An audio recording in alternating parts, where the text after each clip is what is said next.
Today, we are at the exhibition of Mayuran Sukumaran's works that he has done inside Kerobokan prison, mentored by Ben Quilty and Matthew SLEETH.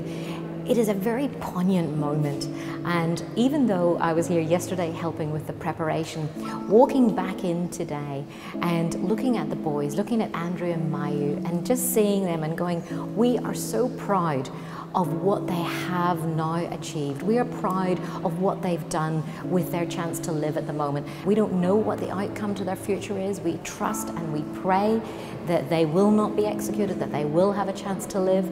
But regardless, right now they are making the most of their lives, with Mayu doing the work with the art and with Andrew doing his kitchen work, and looking around this gallery and seeing the politicians who've gone on this journey, who've been part of decision making, also different prisoners that we meet when we're at Kerobokan. It's quite mind-boggling, and to see that this is a culmination of a lot of soul searching on Mayu's behalf.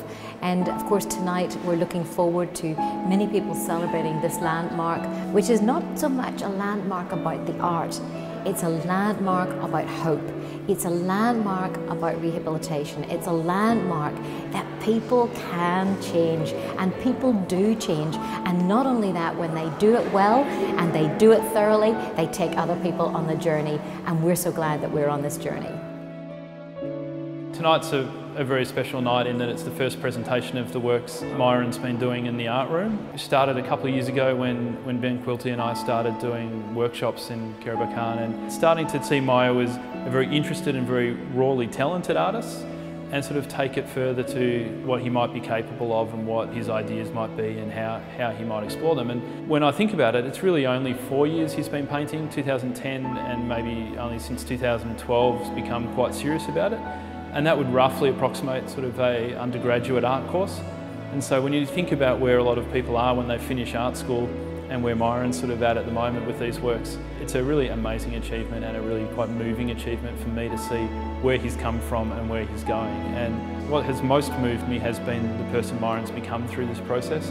I can see a very clear kind of trajectory with Myuran from where he was when he started to the person he's becoming and the artist he's becoming. And it's just a very satisfying thing to watch. First time I've seen most of these paintings is tonight, and it's blown me away. And it really tells the whole story in a way, because on one wall I can see a president, a prime minister and 2 foreign ministers. On another wall I can see 2 boys on death row. On another wall I can see former prime ministers, and on yet another wall I see prisoners' life imprisonment. Out of all of that, we have a real situation in the jail in Bali. We have guys on death row who may or may not be executed, and one of them has been painting for years.